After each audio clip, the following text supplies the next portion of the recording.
Hello అందరికీ నమస్తే. నేను మీ గంధం రాజేష్. మా తెలంగాణ పల్స్కి స్వాగతం. అయితే దాదాపు చూస్తూనే ఉన్నారు, చాలా చక్కటి ఇంటర్వ్యూలతోని ఎప్పటికప్పుడు అప్డేట్ ఇస్తూ మీ అందరికి కూడా మనం ఈ కార్యక్రమాలు చేస్తూ ఉన్నాము. సో మీరు చేయాల్సిందల్లా ఒకటే, దయచేసి ప్లీజ్ సబ్స్క్రైబ్ మన తెలంగాణ పల్స్కి. లైక్ చేయండి, సబ్స్క్రైబ్ చేయండి, షేర్ చేయండి. ఇదే మీ ఆశీర్వాదాలు మాకు. కాబట్టి ఇప్పుడు మన ఒక చీఫ్ గెస్ట్తోని ఈరోజు మన ఇంటర్వ్యూ కొనసాగబోతుంది. తెలంగాణ ప్రజా సైన్యం పార్టీ ఘన విభూతి శ్రీనివాస్ గారితో ఈరోజు మన ఇంటర్వ్యూ. అన్న నమస్తే. నమస్తే. బాగున్నారన్నా? బాగున్నా. నువ్వు బాగున్నా? బాగున్నా. ఇప్పుడు తెలంగాణ ప్రజా సైన్యం పార్టీ ఎట్లా స్టార్ట్ అయింది? దానికి ఫౌండర్ ఎవరు? దాని లక్ష్యాలు ఏంది? ఇటీవల మీరు ఒకటి బాన్స్వాడకు సంబంధించి కూడా ఒకటి ఆమరణ నిరాహార దీక్ష కూడా చేస్తారు. అవును. అసలు దాని ఉద్దేశం ఏంది అనేది మనం వెళ్ళే ముందు మీ ఆయుధాలని రెడీ చేసుకున్నారా? మరి మన యుద్ధం స్టార్ట్ చేద్దామా? Ready, start. రైట్, చెప్పండి అన్న, మీ రాజకీయ ప్రస్థానం అసలు ఎక్కడ ప్రారంభమైంది? మొదటగా నా రాజకీయ ప్రస్థానం అంటే నేను బై బర్త్ చిన్నప్పటి నుండి మా నాన్న కమ్యూనిస్ట్ భావజాలంతో కూడుకున్న వ్యక్తి కాబట్టి ఆయన స్టూడెంట్గా ఉన్నప్పటి నుండి కమ్యూనిస్ట్ పార్టీలో పెరగడం జరిగింది. న్యూ డెమోక్రసీ పార్టీ పీడిఎస్లో తిరగడం జరిగింది. అదే మాకు కూడా వచ్చింది. చిన్నప్పటి నుండి దాంట్లోనే పుట్టి పెరిగాము. ఒక ఏజ్కి వచ్చిన తర్వాత ఒకసారి మనం కూడా రాజకీయంగా వెళ్తే ఇలా ఉంటుంది, బాగుంటుంది కదా అని చెప్పేసి అనుకున్నాను. అయితే బూర్జువా పార్టీలలోకి వెళ్ళాలంటే కమ్యూనిస్ట్ పార్టీలో మాత్రం మనకు అట్లాంటివి ఉండేవి. ఈ కమ్యూనిస్ట్ పార్టీ బూర్జువా పార్టీలుగా ఉంటాయి. అంటే నేను పార్టీ నుండి ఎమ్మెల్యేగా చేయాలి, లేకపోతే ఇంకేమైనా పొజిషన్స్ తీసుకోవాలంటే ఈ పార్టీలో రావడం అనేది చాలా కష్టంగా ఉంటుంది. అంటే ఎవరైతే ఉద్యమాలలో ముందుకుండి ఎదుగుతూ ఉంటారో, ఎవరైతే యాక్టివ్గా ఉంటారో వాళ్ళకి మాత్రమే అవకాశాలు వచ్చే అవకాశం ఉంటుంది దీంట్లో. సరే, మరి దీంట్లో ఉంటే మనకు అంత అవకాశం రాకపోవచ్చు, మనం బయటకు వద్దామని చెప్పేసి ఉద్దేశంతో బయటకు వచ్చి ఏదైనా ఒక బూర్జువా పార్టీలో జాయిన్ అవుదాము, అయిన తర్వాత మన రాజకీయ ప్రస్థానం మొదలు పెడదామని అనుకున్నాం. మొదటగా నాకు కనిపించింది తెలుగుదేశం పార్టీ. ఎందుకోసం అంటే నేను చిన్నప్పటి నుండి ఎన్టీఆర్ గారి అభిమానిని. అంటే ఒక రకంగా పౌరాణిక చిత్రాలు చూసినప్పటి నుండి ఎన్టీఆర్ గారి అభిమానిని. ఆయన చూసిన తర్వాత దాని మీద ఒక హోప్ ఉండే, ఇంట్లోకి వెళ్తే క్రమశిక్షణ కలిగిన ఒక పార్టీ అని చెప్పేసి అంటారు కాబట్టి అందులోకి వెళ్ళడం జరిగింది. అంటే అప్పుడు ఎన్ని సంవత్సరాలు మీకు? అప్పుడు నేను వెళ్ళే టైంకి నేను వెళ్ళింది 2018లో వెళ్ళాను. ఓకే, 2018 అంటే ఎలక్షన్స్ కంటే ముందే. ఓకే, అంటే ఆల్రెడీ అప్పటికి తెలంగాణ వచ్చింది కదా? తెలంగాణ వచ్చింది. తెలంగాణ రెండు కళ సిద్ధాంతంతోనే కదా టీడీపీ మొత్తం తెలంగాణలో భూస్థాపన కావచ్చు. 18లో మీరు ఎలా కావచ్చు, కానీ ఎంతైనా కానీ ఒక క్రమశిక్షణ కలిగిన పార్టీ కదా, దాంట్లోకి వెళ్తే ఒక సిద్ధాంతాలు అనేది తెలిసే క్రమశిక్షణ అనేది అలవాటుకు చేర్చుకోవచ్చు అని చెప్పేసి అనుకున్నాం. టీఆర్ఎస్ లో కూడా వెళ్ళడానికి ప్రయత్నం చేసాం. అప్పుడు ఉద్యమ పార్టీ, ఉద్యమంగా వెళ్ళొచ్చు అని చెప్పేసి అనుకున్నాము. ఒక వారం 10 రోజులు పని చేసిన తర్వాత అక్కడ ఎలా అయిపోయిందంటే నేను ముందున్నా కాబట్టి నువ్వు నన్ను అనుసరించి రావాలి, నువ్వు ముందుకు వెళ్ళడానికి వీలేదన్న రకంగా అప్పుడు జరగడం వల్ల నేను అందులోంచి బయటకు వచ్చేసాను. వెయిట్ చేద్దాము తెలంగాణ వచ్చేంత వరకు, ఎట్లయినా కానీ బయట నుండి కూడా తెలంగాణ కోసం కొట్లాడొచ్చు కదా అని చెప్పేసి అనుకున్న తర్వాత ముందుకు వెళ్ళడం జరిగింది. కొన్ని రోజులు వెయిట్ చేద్దాము, మనం ఏదన్నా, ఎప్పటికే నేను జాబ్ చేస్తున్నా బయట, ప్రైవేట్ జాబ్, తర్వాత చూద్దాంలే అనుకున్నాము. ఎలక్షన్స్ వచ్చే టైంకి ముందు తెలుగుదేశం పార్టీ, ఇప్పుడు ఎర్ర జెండా బ్యాక్గ్రౌండ్ ఉన్నప్పుడు మీరంతా కంప్లీట్ గా పీడిఎస్ సర్కిల్ పెరిగింది కదా? పీడిఎస్ ఎప్పుడు రాజీనామా ఇచ్చి ఎప్పుడు బయటకు వచ్చారు మరి పార్టీ నుంచి? నా మాక్సిమం 2011 అనుకోండి. ఓకే, 2010-11 టైంలో. అంటే ఆ పార్టీలోకి వెళ్ళి బయటకు వచ్చిన తర్వాత ఇంకా వేరే పార్టీలో చేరారా? దేంట్లోకి వెళ్ళలేదు. అందులోంచి రాని అప్పటికే నా మ్యారేజ్ సంబంధించిన మా ఇద్దరిది కొద్ది ఇష్యూస్ నడుస్తున్నాయి కాబట్టి దాంట్లోకి వెళ్ళి బయటకు వచ్చేసిన తర్వాత లవ్ మ్యారేజ్, పార్టీ సంబంధం లేదు, పెద్దలు కూర్చొని లవ్ మ్యారేజ్. లవ్ మ్యారేజ్ అట్లా అని చెప్పేసి అది ఈ పార్టీ దీనికి సంబంధించిన అవి ఎఫెక్ట్ చూపించద్దు, దీంట్లో ఉన్నాను కాబట్టి ఇటు సైడ్ వెళ్ళడం జరిగింది. మ్యారేజ్ అయిన తర్వాత మీ లవ్ స్టోరీ ఎట్లా స్టార్ట్ అయింది కూడా చెప్పండి ఒకసారి. అయ్యా, మాది 3 నెలలు అయిపోయింది లవ్ స్టోరీ మాది. మేడం కూడా పార్టీకి సంబంధించిన వ్యక్తినా? కాదు. ఓకే, వాళ్ళు మా ఇంటికి దగ్గరలో ఉండే వాళ్ళు ఎదురుగా. అక్కడ ఉండి మరి ప్రయాణం జరిగిన తర్వాత అనుకోకుండానే మ్యారేజ్ చేసుకుందామంటే పెద్దలు ఒప్పుకోపోయేసరికి వెళ్ళి మ్యారేజ్ చేసుకోవాల్సి వచ్చింది. మేడం కూడా మంచి, అంటే పొలిటికల్ టీడీపీలో కూడా అలా కీ పోస్ట్ లో ఉంది, చేసింది. అంటే అప్పటికి అంటే పార్టీలో ఉందా మేడం? అయితే నేను వెళ్ళిన తర్వాత అప్పుడే మనకు మున్సిపల్ ఎలక్షన్స్ వచ్చాయి. ఓకే, మున్సిపల్ ఎలక్షన్స్ వచ్చిన టైంలో 2020 మున్సిపల్ ఎలక్షన్స్ వచ్చాయి కదా. వచ్చినప్పుడు ఆమె తెలుగుదేశం పార్టీ నుంచి 6వ వార్డు, నిజామాబాద్ 6వ వార్డు నుంచి కార్పొరేటర్ గా పోటీ చేసింది. ఓకే. పోటీ చేసినప్పుడు ఎంతో కొన్ని అయితే వచ్చినప్పుడు ఏంటంటే మీదికి వెళ్ళి రాష్ట్ర అధిష్టానం ఏం చేసిందంటే ఎవరైతే బాగా చదువుకొని ప్రశ్నించే తత్వం బాగా ఉన్న వాళ్ళు ఎవరైతే ఉన్నారో, యంగర్స్ ఎవరైతే ఉన్నారో వాళ్ళని పార్టీలకు తీసుకుందాం అని చెప్పేసి ఏమైనా రాష్ట్ర మహిళా కమిటీలోకి తీసుకోవడం జరిగింది. బాగా యాక్టివ్ గా ఉందని చెప్పేసి ప్రోగ్రాం పరంగా. అంటే నిజామాబాద్ లో బాగా అంటే పోటీ చేసిన వాళ్ళల్లో ఈమె చాలా యాక్టివ్ క్యాండిడేట్. ఒక రకంగా ఈమె తెలుగుదేశం పార్టీ నుంచి నిజామాబాద్ లో మేయర్ క్యాండిడేట్. ఒకవేళ సీట్లు వస్తే మేయర్ అయ్యే అవకాశం ఉండే అన్నట్టు. గ్రేట్. అట్లాంటి క్యాండిడేట్ ని పార్టీ వాళ్ళు పిలుచుకొని రాష్ట్ర అధికార ప్రతినిధిగా ఆమెను సెలెక్ట్ చేయడం జరిగింది. ఆ కార్యక్రమానికి వెళ్ళాము. చంద్రబాబు నాయుడు గారి చేతుల మీదకి ప్రమాణ పత్రం తీసుకున్నది. ఓకే. అక్కడ నుండి 2020, 2021 దాకా ప్రయాణం కొనసాగించింది. 2020లో కూడా కరోనా టైంలో దాదాపు ఒక 5-6 లక్షల రూపాయలు ఖర్చు పెట్టింది సేవా కార్యక్రమాల్లో. ఎందుకు బాగా పీక్ స్టేజ్ ఉంది, కరోనా ఆ టైంకి బాగా ఇదైపోతున్నది, వద్దు అని చెప్పేసి అన్నా కానీ లేదు మన దగ్గర ఉన్న దాంట్లో కాస్త కూర్చో ప్రజలకు సేవ చేయాలి కదా, ఈ రోజు కాకపోతే మళ్ళీ రేపు సంపాదించుకోవచ్చు అన్న ఉద్దేశంతో ముందుకు అడుగు వేయడం జరిగింది. ఆ రకంగా పంచడం జరిగింది. అంటే పార్ట్నర్ కూడా పొలిటికల్ లో ఉండడము, అర్థం చేసుకోవడం అనేది చాలా రేర్ గా జరుగుతుంది. అంటే మీ లైఫ్ లో ఇలా జరిగింది. యాక్చువల్గా ఏంటంటే నా లోపల ఉన్న ఆ కోరికని స్ఫూర్తిగా బయటకు తీసుకురావడానికి ముఖ్య కారకురాలు ఆమెనే. ఓకే. అయితే ఆమె పొలిటికల్ మీ రాజకీయ ప్రస్తుతం అక్కడ నుంచే స్టార్ట్. ఓకే. ఆమె ఏమన్నంటే నీ దగ్గర అంత సబ్జెక్ట్ ఉన్నది, నువ్వే బయటకు వచ్చేసి ఆ పొలిటికల్ గా నువ్వు బయటకు ఫోకస్ ఎందుకు కావట్లేదు అంటే, ఈ రోజు రేపు మహిళలకు ఫస్ట్ ప్రాధాన్యత ఇస్తారు, మహిళలు ఫోకస్ అయితే ఎట్లాగో ఈజీగా ఫోకస్ అయితే ముందు అడుగు వెయ్యి అని చెప్పేసి అంటే, లేదు మీరు కూడా రండి అని చెప్పేసి నన్ను కూడా ఇది చేస్తే సరే చేద్దామని చెప్పి ఇద్దరం ప్రయాణం కొనసాగడం జరిగింది. కొన్ని అనివార్య కారణాల వల్ల నిజామాబాద్ జిల్లాలో ఉన్న జిల్లా కమిటీ వాళ్ళతోటి ఆమెకు కొన్ని విభేదాలు జరిగేసరికి పార్టీకి రాజీనామా చేసేసి ఆ తర్వాత వైఎస్ఆర్టీపీలోకి వెళ్ళడం జరిగింది. ఓకే. ఓకే. ఓకే. అక్కడ ఆమెకు స్టేట్ ఎగ్జిక్యూటివ్ మెంబర్గా పొజిషన్ ఇచ్చారు, బాగానే చూసుకుంది. సో ఇప్పుడు ప్రస్తుతం ఏ పార్టీలో ఉన్నట్టు మేడం? ఇప్పుడు ఏ పార్టీలో, ఇదే తెలంగాణ ప్రజా సైన్యం పార్టీ ఫౌండర్. ఫౌండర్ మేడమేనా? మేడమే ఫౌండర్. ఓహో. ఓకే. ఇవన్నీ ఇప్పుడు ఆ పార్టీకి రాష్ట్ర అధ్యక్షులుగా కొనసాగుతున్నారు? నేను ఇప్పుడు రాష్ట్ర అధ్యక్షుడిగా కొనసాగుతున్నాను. ఓకే. ఓకే. ఏంది మరి ఆ పార్టీకి సంబంధించిన ఏజెండా ఏంటి? పార్టీ పెట్టాల్సిన అవసరం ఎందుకు వచ్చింది? పార్టీ పెట్టాల్సిన అవసరం దేనికోసం వచ్చిందంటే, మ్యాక్సిమము మన చుట్టుపక్కల ఉన్న మనతో పాటు తిరుగుతున్న వాళ్ళందరూ ఎన్నో సంవత్సరాలుగా పార్టీ జెండాలు మోస్తూనే ఉన్నారు. ఒకానొక సందర్భంలో ఏదైనా కళ్ళ ముంగట అన్యాయం జరిగితే దాన్ని ఎదిరించాలా, దాని గురించి మాట్లాడాలనుకున్నప్పుడు పార్టీ మీది నుండి పైనుండి అక్కడ నుండి ఆర్డర్స్ రావాలి. సార్ నేను ఈ కార్యక్రమం చేస్తున్నాం, మేడం ఈ కార్యక్రమం చేయాలనుకుంటున్నాము అని అంటే మేము ఆదేశించేంత వరకు మీరు చెయ్యొద్దు అని చెప్పేసి వాళ్ళ ఆదేశాల కోసం ఎదురు చూడాలి. వాళ్ళు ఆదేశిస్తేనే ఆ కార్యక్రమాలు చేయాల్సి ఉంటాయి. అరే కళ్ళ ముంగట జరుగుతున్న అన్యాయాన్ని కూడా మనము వాళ్ళ ఆదేశాల మేరకే చేయాలన్నా, మన సొంతంగా చెయ్యొద్దా, ఇట్లయితే ఎట్లా మరి అని ఒకటి. ఇట్లాంటి ప్రశ్నించే తత్వం ఉన్న యువకులు ఎంతో మంది ఉంటారు, వాళ్ళు కూడా రాజకీయంగా పోటీ చేయాలనుకుంటారు ఎలక్షన్లలోకి వచ్చి. ఇప్పుడు వేరే రాజకీయ పార్టీలకి వెళ్ళి ఎమ్మెల్యేగా పోటీ చేయాలంటే కొన్ని కోట్లు ఖర్చు పెట్టాలి. అలాంటి డబ్బు లేని వాళ్ళు చాలా మంది ఉంటారు. మరి ఎలా అని చెప్పేసి అన్నప్పుడు ఈమెకు అదే టైంలో ఆమ్ ఆద్మీ పార్టీ వాళ్ళు ఆహ్వానం పలికారు అన్నట్టు, మేడం మీలాంటి వాళ్ళు మా దాంట్లో ఉండాలి, రావాలని చెప్పేసి అంటే సరే ఆలోచిద్దామని చెప్పేసి అంటే, అప్పుడు అక్కడ రాష్ట్ర కమిటీకి అధ్యక్షురాలుగా వ్యవహరిస్తున్న ఇందిరా శోభన్ గారు ఈమెను పిలవడం జరిగింది. ఒక 2 సార్లు కూర్చొని మాట్లాడినప్పుడు సరే వస్తాం కానీ ఇప్పుడే కాదు, టైం తీసుకుంటామని చెప్పేసి అన్నాం. మేమే పార్టీ పెట్టి ముందుకు నడవచ్చు కదా అని ఒక రోజు ఆమెకు ఉద్దేశం వచ్చినప్పుడు నాతో డిస్కషన్ చేసి, మరి ఇట్లా పెడితే బాగుంటది కదా, మనం ఒక 4గురిని నడిపించినట్టు ఉంటుంది, ఒక 10 మంది నాయకులను తయారు చేసినట్టు ఉంటుంది కదా అంటే, సరే ఓకే స్టార్ట్ చేయని చెప్పేసి అంటే, అప్పుడు 2022 జనవరి 22న ఇక్కడ వినాయక్ నగర్లో ఉన్న అమరవీరుల స్తూపం సాక్షిగా పార్టీని ఎస్టాబ్లిష్ చేయడం జరిగింది. అప్పటికే చాలా ఏం పార్టీ పెడదాం, పార్టీ పేరు ఏం పెడదాం అని చెప్పేసి ఆలోచించినప్పుడు తెలంగాణ ప్రజా సైన్యం, ప్రజలకు సైన్యంగా పనిచేస్తే. ప్రజా సైన్యం అనే పేరు ఎందుకు పెట్టిండ్రు? ప్రజలకు వెన్నంటి ఉండే సైన్యం అన్నట్టు ఇది. ప్రజలకు ఎటువంటి అన్యాయం జరిగినా ఓర్వలేదు, వాళ్ళ కష్ట సుఖాల్లో పాలు పంచుకోవాలి.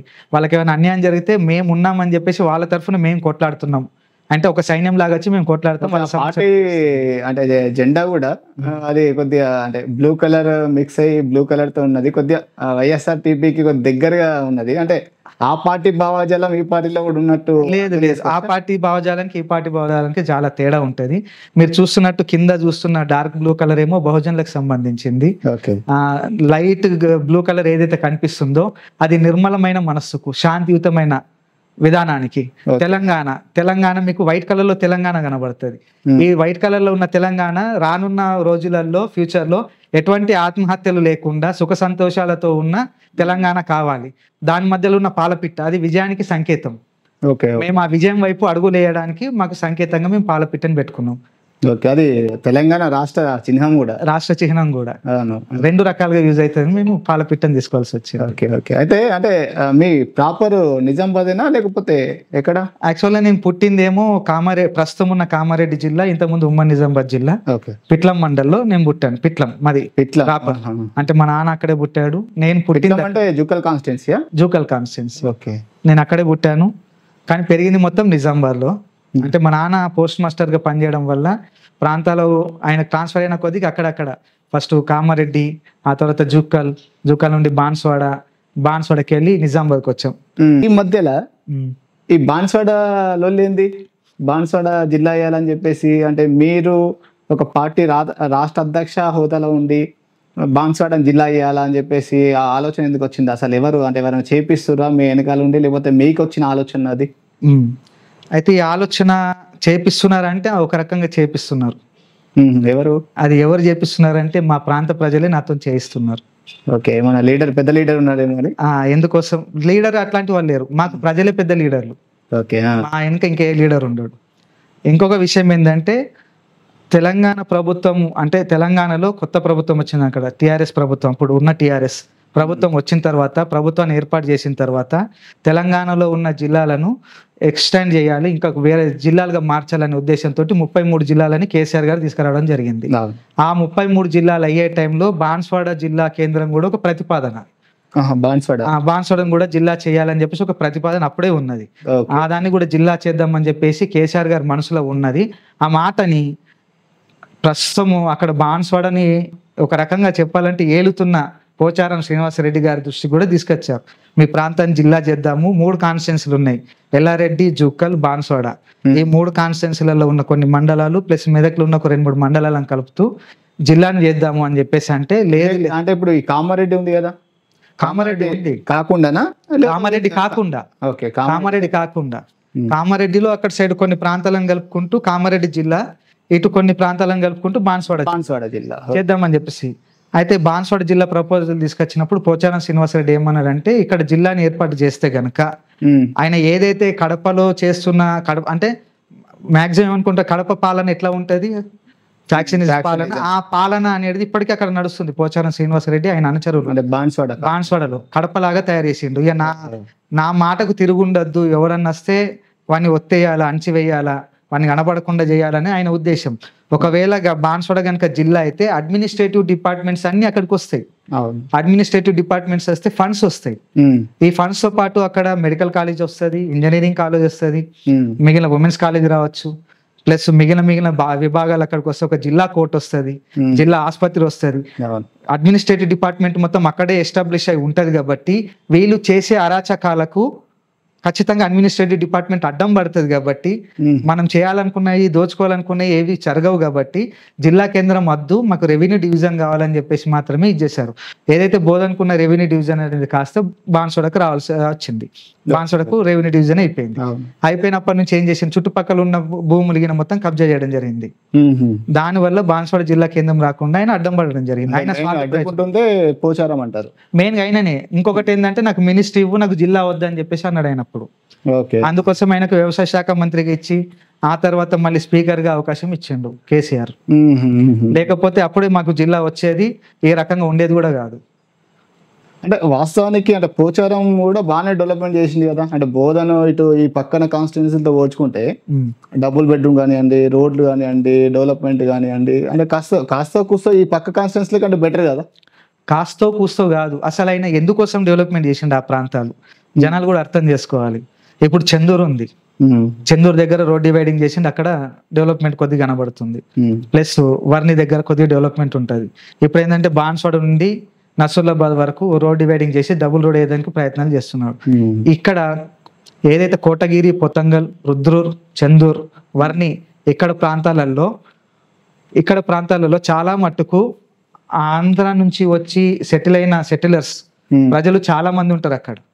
ఈయన టీడీపీలో పనిచేసినప్పటి నుండి వీళ్ళందరూ ఆయనకు ఓట్లు వేసుకుంటూ వచ్చారు, ఎందుకంటే టీడీపీ అభిమానులు బాగా ఉంటారు.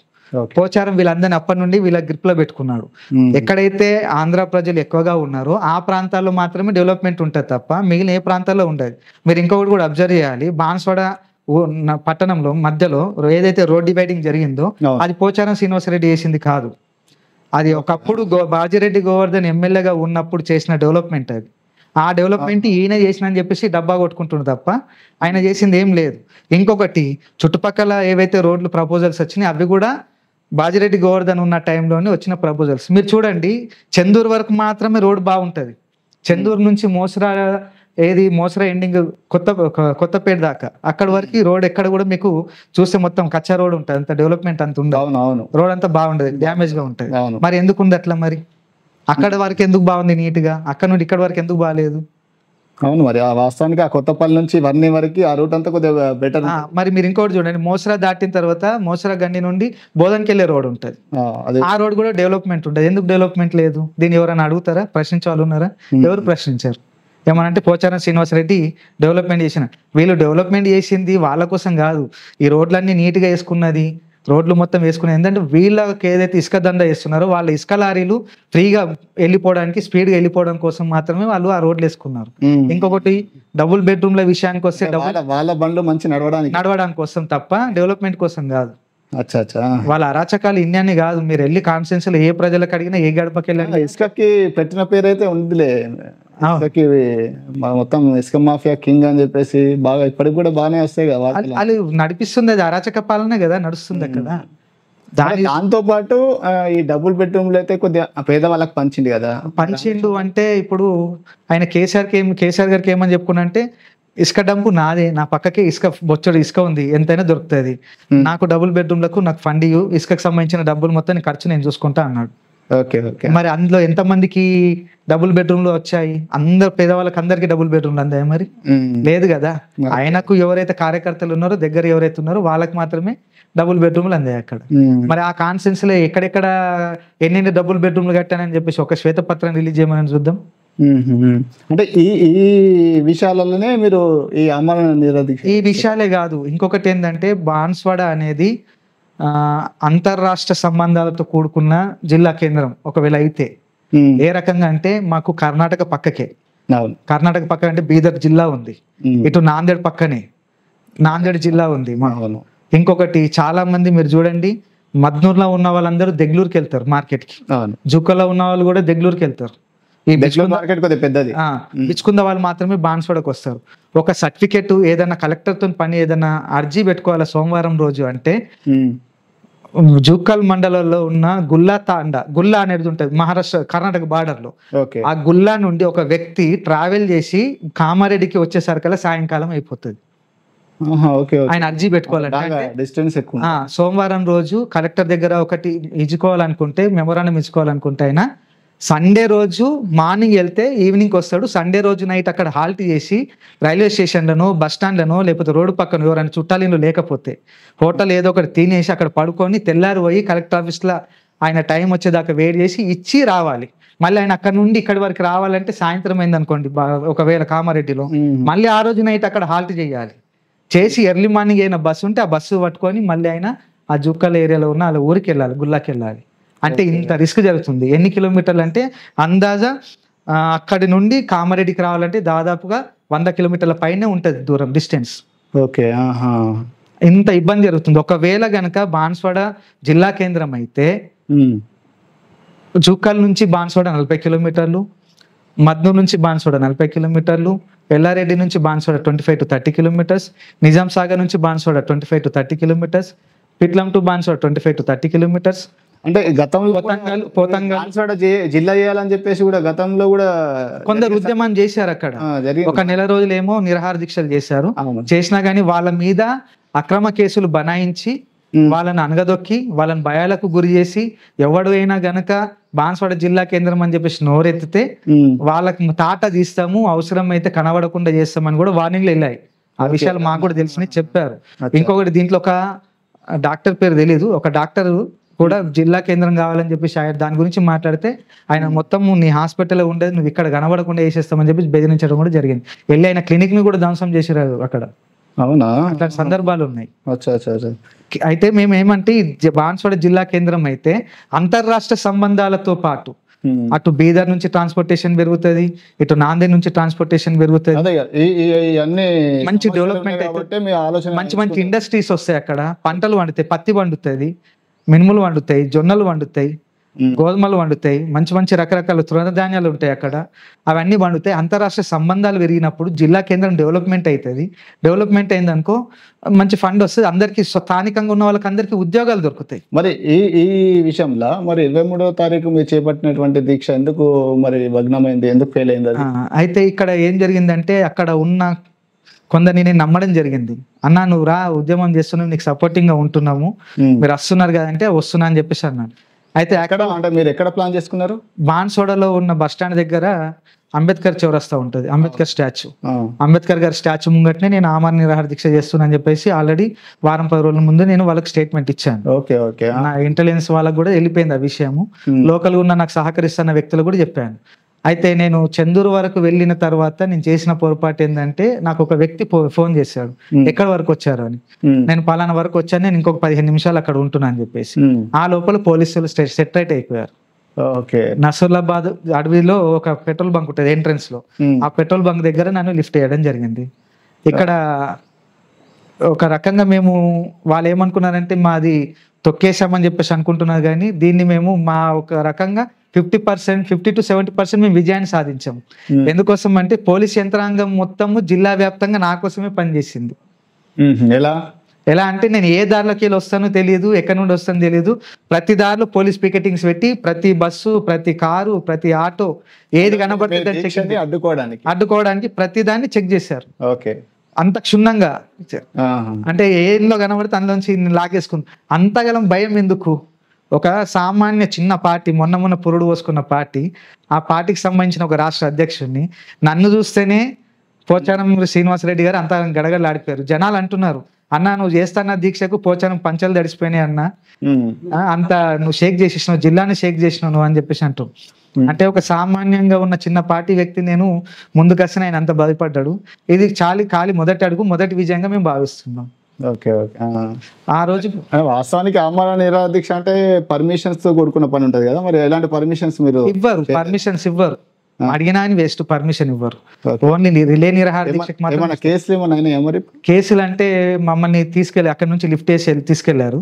తీసుకెళ్ళాక ఫస్ట్ బాన్స్వాడ తీసుకెళ్తున్నాం అని చెప్పేసి అన్నారు. బాన్స్వాడ కాకుండా నసరులాబాద్ ఊర్లోకి రాగానే అటు నుండి అటు మమ్మల్ని టర్న్ చేసేసి బీర్కూర్ తీసుకెళ్లారు. బీర్కూర్ స్టేషన్ తీసుకెళ్లారు. నన్ను 10:30కు లిఫ్ట్ చేశారు. 11 గంటలకు బీర్కూర్ స్టేషన్ లో ఉన్నాం. అంటే మీతో పాటు ఇంకెవరైనా ఉండే? నాతో పాటు ఒక మిత్రుడు ఉండే, ఆ మిత్రుడు నేను ఇద్దరం కలిసి దొరికాము. మా ఇద్దరిని తీసుకెళ్లారు. తీసుకెళ్లిన తర్వాత మా దగ్గర ఉన్న మొబైల్ లాగేసుకున్నారు. కనీసం తీసుకునేటప్పుడు అన్నా నేను, సార్ మీరు లిఫ్ట్ చేశారు, ఓకే తీసుకొచ్చారు, కష్టాలకు తీసుకున్నారు, కనీసం కుటుంబ సభ్యులకు చెప్తాను నేను పలానా పోలీస్ స్టేషన్ లో ఉన్నాను, మీరేం టెన్షన్ తీసుకోకండి, సాయంత్రం వరకు వస్తానని. అంటే లేదు సార్ మాకు మీదికెళ్ళి ఫుల్ ఆర్డర్స్ ఉన్నాయి, ఎస్పీ గారి ఆర్డర్స్, మేము ఫోన్ ఇవ్వమని చెప్పేసి అన్నారు. అది నా రైట్, నాకు రాజ్యాంగం కల్పించిన రైట్ అది. నాకు నా కుటుంబ సభ్యులకు నేను ఒకవేళ నేను ఇన్ఫర్మేషన్ ఇవ్వకపోయినా కానీ మీరైనా ఇన్ఫర్మేషన్ ఇవ్వాలి. నా కుటుంబ సభ్యులకు కానీ, నా బంధుమిత్రులకు కానీ, నాకు ఎవరైతే నా మిత్రులు వాళ్ళకైనా సరే మీరు ఇంటిమేషన్ ఇవ్వాలి. అదేమి ఇవ్వకుండా మీరు ఫోన్ లాగేసుకుంటే ఎట్లా అంటే, మేము ఇస్తాం సర్లే మీరు ఉండండి అని చెప్పేసి మమ్మల్ని అన్నారు. సరే అని చెప్పేసి ఉన్నాం. మధ్యాహ్నం వరకు వెయిట్ చేస్తాం. నాకేందంటే కొద్దిగా ఆరోగ్య రీత్యా బాగలేకపోయేసరికి సయాటికా పెయిన్ ఉంది. నేను అన్ని టాబ్లెట్ తీసుకుపోయినా నా టాబ్లెట్ ఒకటి మర్చిపోయాను. ఆ టాబ్లెట్ కావాలని చెప్పేసి నేను ఫార్ములా రాసిస్తా తీసుకొచ్చి ఇవ్వండి అన్నా కానీ వాళ్ళు భయపడ్డారు తీసుకొచ్చి ఇవ్వడానికి. నేనేమన్నా చేసుకుంటాను, నేను ప్రాణాలు పోగొట్టుకునేటోని అయితే నేను ఇక్కడ దాకా ఆమరణ నిరాహార దీక్ష ఎందుకు చేసుకుంటా? నేను నా ఇంట్లోనే చేసుకుంటా కదా. ఆ టాబ్లెట్ నాకు పెయిన్ రిలీఫ్ అవుతుంది సార్, తీసుకురాని అంటే తీసుకురాలేరు. అది 2-3 సార్లు అడిగేసరికి అక్కడ ఉన్న ఒక హెడ్ కానిస్టేబుల్ వచ్చి వల్గర్గా మాట్లాడాడు. దాన్ని కూడా మేము తీసుకున్నాము, దాని మీద కూడా మేము ఫర్దర్గా మూవ్ అవుతామని చెప్పేసి అన్నాము. ఆ తర్వాత 5 గంటల వరకు మమ్మల్ని అక్కడ నిర్బంధించారు. ఓకే, ఇప్పుడు నెక్స్ట్ మరి ఏంది ఈ కార్యక్రమం మీది? నెక్స్ట్ కార్యక్రమం మీద మేము అంటే జిల్లా మీదే పోరాటం చేస్తారా? రాష్ట్రంలో ఉన్నటువంటి సమస్యల మీద రాష్ట్ర సమస్యల మీద కూడా పోరాటం కొనసాగుతూనే ఉంటుంది. ఇటు జిల్లాతో పాటు సమస్యలు కూడా పోరాటం చేస్తూనే ఉంటాం, ఎక్కడ కూడా తగ్గలేదు.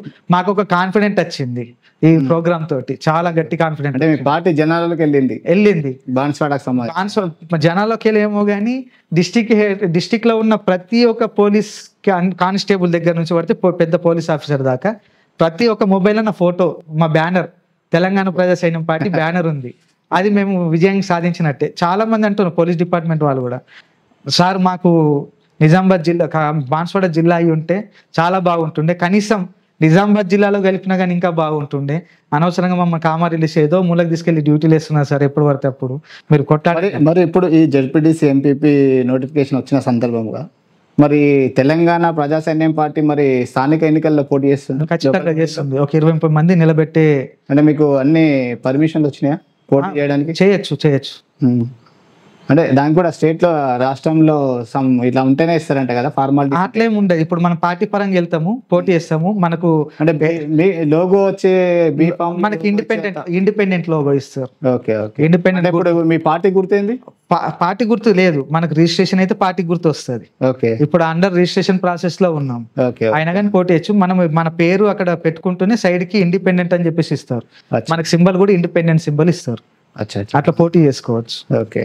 మరి ఈ స్థానిక ఎన్నికల్లో పోటీ చేస్తారా? ఖచ్చితంగా చేసుడే పోటీ. ఓకే. ఏంది మీ అంటే ఏంది మోటో ఏంది మీది?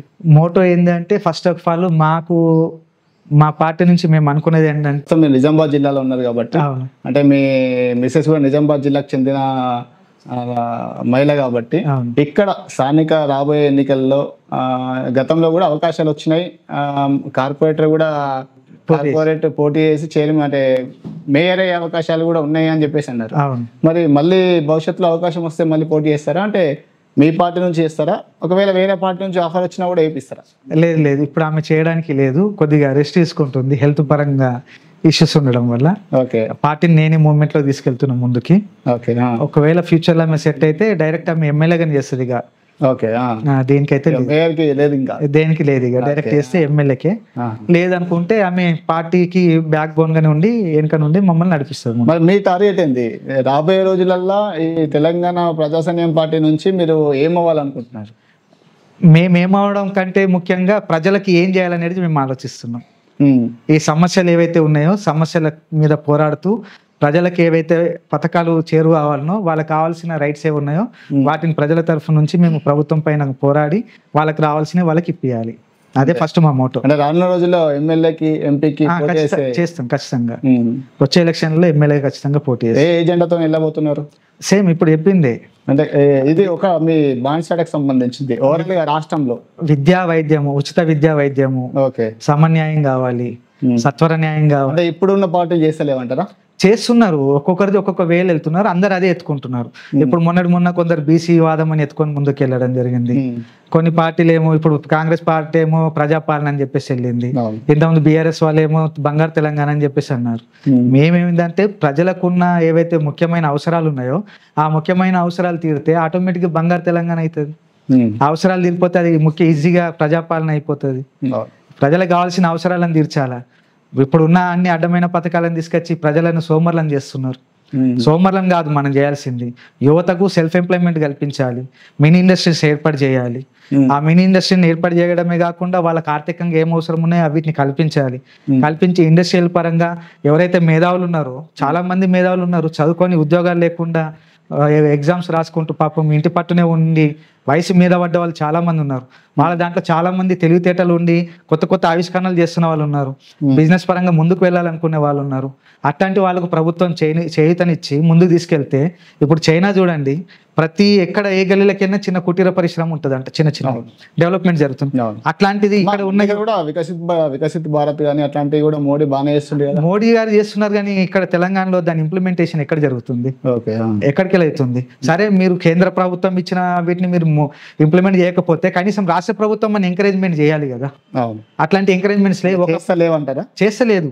ఒకప్పుడు ఉండే. ఇప్పుడు వాళ్ళందరూ ఏం ఆలోచిస్తున్నారంటే, ప్రజలు ఈజీ మనీకి అలవాటు పడిపోయారు, కూర్చున్న దగ్గరికే డబ్బులు రావాలి, కూర్చున్న దగ్గరికి అన్ని రావాలనే అలవాట్లో ఉన్నారు కాబట్టి వాళ్ళను ఆ రకంగానే ఉంచుదాము, వాళ్ళని స్కిల్స్ పెంచొద్దు అన్న ఉద్దేశంతో ప్రభుత్వాలు ఆలోచిస్తున్నాయి. అట్లాంటప్పుడు ఎవరికి ఉద్యోగం వస్తుంది, ఎవరు మన వ్యాపార పరంగా ముందుకెళ్తారు? ఎవరు వెళ్ళలేరు కదా. ఇంకొక రకంగా ఒక సైడ్ చూస్తేనేమో గత ప్రభుత్వము లేది బెల్ట్ షాప్లను పెంచింది, మేము రాగానే దాన్ని మొత్తం క్లోజ్ చేస్తామని ఇదే రేవంత్ రెడ్డి బాగా ప్రగల్భాలు పలికిండు. వచ్చిన తర్వాత ఏం చేసిండు, అది లేకపోతే ప్రభుత్వం నడిచే పరిస్థితి లేదు అని చెప్పేసి ఇంకా పెంచిండు దాన్ని.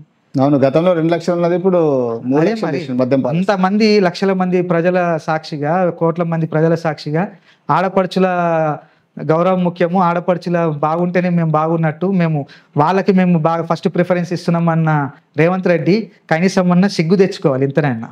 ఎందుకోసం అంటే ఆడపడుచులు బాగుంటే ప్రభుత్వం బాగుంటుంది అన్నాడు. మరి ఈరోజు తాగుబోతులే తిరుగుతున్న వాళ్ళ భర్తలు యాక్సిడెంట్లు అయ్యి, పిల్లలు చిన్న చిన్న పిల్లలు ముక్కుపరచలారని పిల్లలు తాగి చేసి యాక్సిడెంట్లు చేసి దొంగతనాలు చేసి డబ్బులు లేకపోయేసరికి పోలీసులకు దొరికి కేసులు అయ్యి ఇటు సైడు మొత్తము జీవితాలను నాశనం చేసుకుంటున్నారు. మరి నువ్వు ఆడపడుచుల జీవితాలను ఎక్కడ సర్దిదిద్దుతున్నావు? వాళ్ళ కోసం నువ్వు ఎక్కడ పనిచేస్తున్నావు? ఉచిత బస్సు అని పెట్టగానే సరిపోయిందా? అదే ప్రజాపాలన. ఇప్పుడున్న సిచ్యువేషన్ లో బీసీ వాదం కూడా బాగానే అవును, బీసీ వాదం బాగా నడుస్తుంది. 42% అమలు చేస్తామని చెప్పేసి ఆ గవర్నర్ కూడా పంపేయడము ఇస్తుంది కదా, దానిపైన మీ ఉద్దేశం ఏంటి? ఫస్ట్ ఆఫ్ ఆల్ నేను బీసీ సోదరులకు అందరికి చెప్పేది ఏంటంటే, మీ దగ్గరికి వచ్చిన అగ్రకుల నాయకులకు మీరు ఓట్లేసుకుంటారా, లేకపోతే మేము బీసీలము మా రాజ్యాధికారం మేము రప్పించుకోవాలనుకున్నప్పుడు మీ బీసీ వాదానికి కట్టుబడి మీ బీసీ నాయకుడిని ఎన్నుకొని మీరు రాజ్యాధికారం వైపు అడుగులేస్తారు? అది మీరు డిసైడ్ చేసుకోవాలి. దానికి మేము ఫుల్ సపోర్టింగ్ ఉన్నాం. బీసీ సోదరులకు, ఎస్సీ ఎస్టీ సోదరులందరూ సపోర్టింగ్గానే ఉన్నాం. మేము వాళ్ళని భుజాల మీద ఎత్తుకొని ముందుకు తీసుకెళ్ళడానికి కూడా మేము సిద్ధంగా ఉన్నాం. కానీ ఈ బీసీలలో కొన్నిటిని వర్గాలుగా విభజిస్తున్నారు కొందరు స్వార్థ ప్రయోజనాల కోసం. ఎందుకోసం అంటే వీళ్ళ దాంట్లో ఎట్లా, మన దాంట్లో ఉన్నది అది, ఒకడు ముందుకు వెళ్తున్నాడు అంటే వాని కాలు బట్టి కిందికి లాగడం చాలా సందర్భాలు చూస్తూనే ఉన్నాం. కానీ బీసీలలో ఉన్న మేధావులందరూ ఏకతాటి మీదకి వచ్చి మాట్లాడి చేసి ఎవరిని ముందనుంచుదాం, ఎవరిని ముందుకు తీసుకెళ్దాం, మన దాంట్లో బీసీ బిడ్డలలో ఎవరు పోరాడే తత్వం ఉన్నది, ఎవరికి రాజకీయ జ్ఞానం బాగున్నది, ఎవరిని నిలబెడితే బాగుంటది అని చెప్పేసి ఫిల్టర్ చేసి అట్లాంటి వ్యక్తులు చైతన్యం రావడం వేళ నువ్వు కూడా పార్టీ పెట్టా. నేనేమంటున్నా, చైతన్యం రావడం వేరా, నాయకుడిని తయారు చేయడం వేరా. నాయకుడు వేరా, చైతన్యం వేరా. చైతన్యం వస్తే సరిపోదు, దాన్ని ముందుకి నడిపేయడానికి నాయకుడు కావాలి. మల్లన్న నేను నాయకత్వం లేదంటారా? మల్లన్న నేను నాయకుడు అనుకుంటలేను. Is a broker. ఆయన నాయకుడు కాదు, ఆయన ఒక బ్రోకర్. మీరు చూస్తూనే ఉండండి. ఒకసారి ఏమన్నాడు, బహుజనవాదం ఎత్తుకున్నాడు, తర్వాత 7200 అన్నాడు, నేను దళితుల కోసం కొట్లాడతా అని చెప్పేసి అన్నాడు, జైలుకు వచ్చిన పార్టీ పెడుతున్నా అని చెప్పేసి అన్నాడు, ఆర్టీఆర్ రైట్ టు రిటర్న్ అని చెప్పేసి మాట్లాడిండు, మళ్ళీ ఇప్పుడు పార్టీ పెట్టినా అని చెప్పేసి అన్నాడు. ఆ పార్టీ పెట్టడానికంటే ముందు బీసీయూఎఫ్ అనే పార్టీ నేనే నడిపిస్తున్నాను, దాంట్లో జాయిన్ అవుతున్నా అని చెప్పేసి అన్నాడు. ఇన్ని కథలు వాడి ఇన్ని కథలు చెప్పిన క్యాండిడేట్ బీసీ వాదాన్ని ముంగడి తీసుకెళ్తాడని చెప్పేసి ఎట్లా అంటూ ఆయన నాయకుడు ఎట్లయితాడు? అంటే ప్రస్తుతం మాట్లాడే దాంట్లో తిన్మర్మల ఒక్కడే కనిపిస్తుంది కావచ్చు. ఒక నాయకుడికి ఉండాల్సిన లక్షణం ఏంటంటే ముంగట్టున్న నాయకుడిని గౌరవిస్తూ ఆయన యొక్క ఏవైతే చేసిన తప్పులను ఎత్తి చూపుతూ నువ్వు ఇది తప్పు చేసినావు, నువ్వు ఇది కరెక్ట్ కాదు, నువ్వు ప్రజలకు ఇది చెయ్యాలి, ఏ రకంగా వెళ్ళాలని చెప్పేసి నీకు తెలిసిన సజెషన్ నువ్వు వెయ్యు. అంతేగాని అలా బీఆర్ఎస్ పార్టీలో కొందరు నాయకులకు పిచ్చి పిచ్చి పేర్లు పెట్టి వాళ్ళని అవహేళన చేస్తూ, ఇప్పుడు అలానే కాదు పార్టీలో వేరే వేరే ప్రభుత్వాలలో అంటే వేరే వేరే పార్టీలలో ఉన్న వాళ్ళని ఏదో నిక్నేమ్లు పెట్టుకుంటా వాళ్ళని పిలవడం అది కరెక్ట్ కాదు. ఇప్పుడు నేను పిలిస్తే నువ్వేమంటావు చెప్పు? కరెక్ట్ కాదు కదా. మనోభావాలను దెబ్బతీయాల్సిన అవసరం ఉంది. నాయకుడు ఎప్పుడు నాయకుడుగా ఉండాలి. ఓకే, మీ పార్టీకి వచ్చేసరికి మరి యువతకి ప్రాధాన్యత ఉంటుందా? ఖచ్చితంగా ఉంటుంది. ఎలా ఉంటుంది? ఎందుకంటే ఇప్పుడు మొత్తం భవిష్యత్తు అంతా యువత చేతుల్లో ఉంది కాబట్టి. అవును, మీ పార్టీ యువతకు సంబంధించిన ఏజెండాలో ఎట్లాంటి ఏజెండా?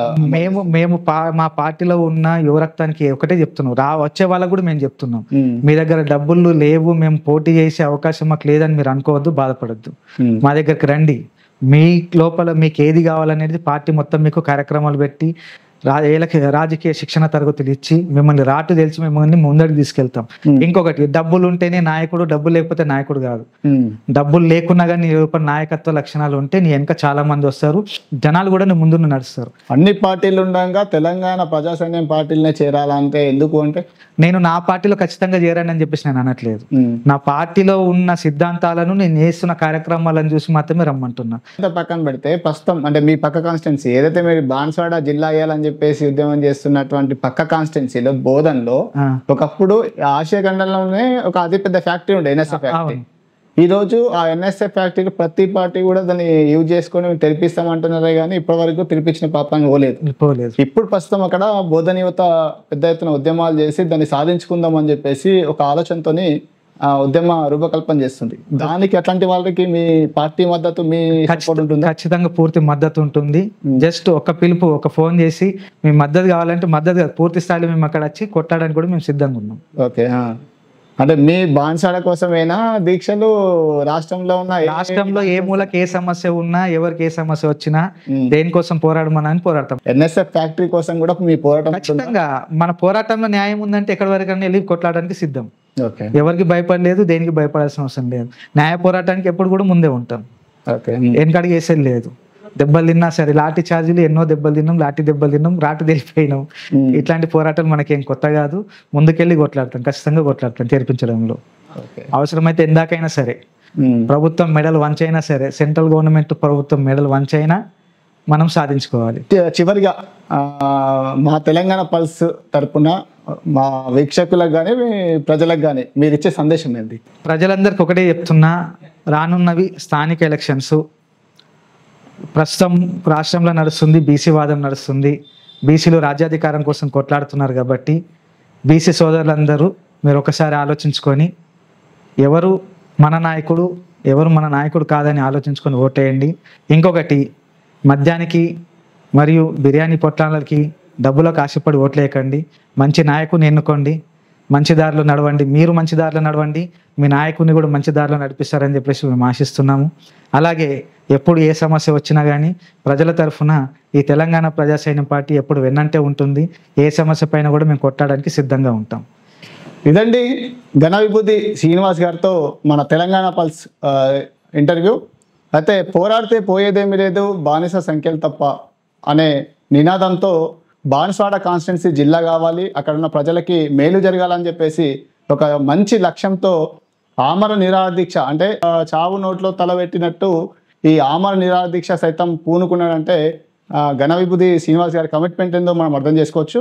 సో భవిష్యత్తులో బాన్స్వాడ కాన్స్టిట్యున్సీ జిల్లాగా మారాలని చెప్పేసి తెలంగాణ పల్స్ ఉంటే మేము కూడా మనస్ఫూర్తిగా కోరుకుంటూ అక్కడ ఉన్న ప్రజలకి మేలు జరగాలని చెప్పేసి ఆశిస్తూ ఇదండి నేటి ఇంటర్వ్యూ. మరొక ఇంటర్వ్యూతో మళ్ళీ వెళ్దాం. అంతవరకు సెలవు, నమస్కారం.